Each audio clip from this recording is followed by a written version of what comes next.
Hi everyone, First Anytime Tano here, the internet's busiest music nerd, and it's time for a review of this new Ryan Beatty album, Sweet Fortune. California native singer-songwriter Mr. Ryan Beatty. He is back with his first album since 2023's Calico. It is his fourth record. Over the last 15 years that Ryan has been active in the music industry, he has not only dropped a number of his own projects, but worked with the likes of Tyler, the Creator, Beyonce, Brockhampton, the last of which I'm pretty sure was my introduction to him and his work. But again, his success and visibility has only grown since those days, going back to that work he did with Beyonce.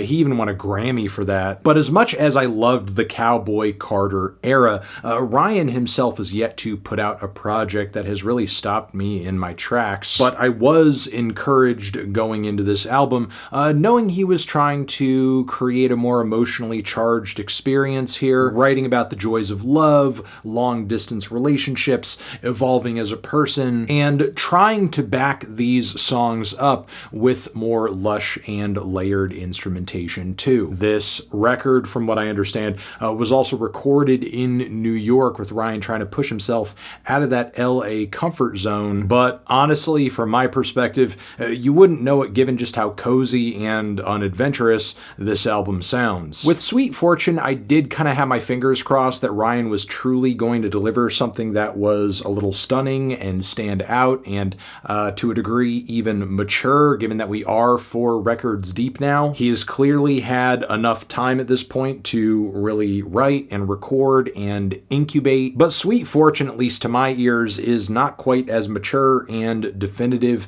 and fully realized as maybe it was intending to be. Because I don't really know what this album is trying to do outside of deliver a super palatable set of singer-songwriter tunes that might catch the ears of listeners who tend to mix up agreeable music with enjoyable and engaging music. Yes, Sweet Fortune is most definitely a listenable album, but that is maybe the biggest compliment you could pay its 37 minutes, very little of which is actually evocative, catchy, or thrilling. And look, I don't want to fully count Ryan's creativity out here. Since his Boy in Jeans era, the guy has clearly gotten a lot better with and more focused on song structure, and there are moments on these tracks as well here and there that do tug at my heartstrings lyrically. Not to mention, on these tracks, I can kind of tell he has been putting in some effort to study some of the American songbook greats, making nods to some classic soul and bluegrass and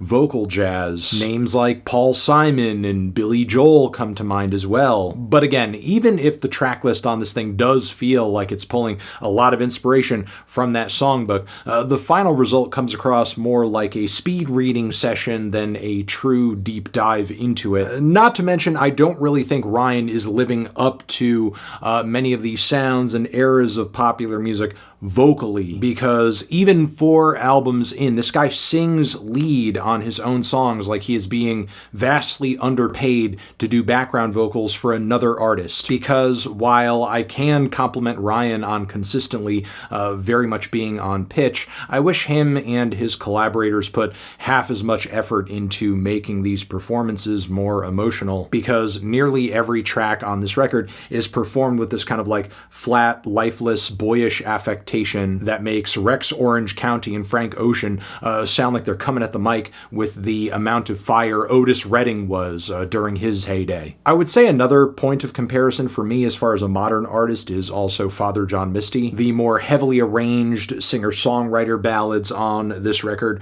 remind me of some of his work, but if you could kind of strip out all of the whimsy, pain, and drama, basically anything that makes this style of music interesting to listen to. And look, while I don't mind an artist kind of, building their record and songs off of some, sort of starter kit chord progressions, at least put a performance on top of them that is worth getting excited and emotional about. And also maybe lay it out with instrumentals that don't sound like they were budgeted around a sale on Splice. Look, I do think at the core of this record there are some decent tunes, and Ryan's words on love and relationships can be pretty compelling too. And there are at least a few tracks deeper into the album where Ryan's singing does get more expressive, like Against the Swells of Strings on the track Too Many Ways, or Annie Anything too, where Ryan's voice actually sounds best when it's presented in a more kind of stripped back, naked context, not with these sort of like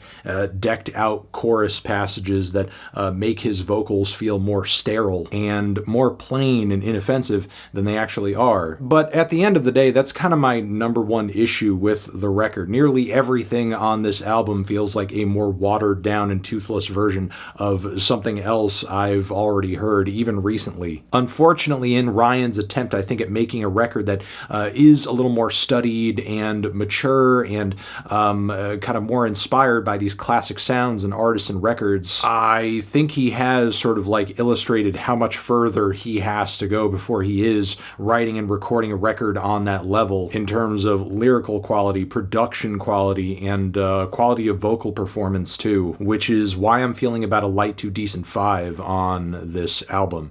Transition, have you given this album a listen? Did you love it? Did you hate it? What would you rate it? You're the best, you're the best. What should I review next? Hit the like if you like. Please subscribe and please don't cry. Hit the bell as well. Over here next to my head is another video that you can check out. Hit that up or a link to subscribe to the channel. Anthony Fantano, Ryan Beatty, forever.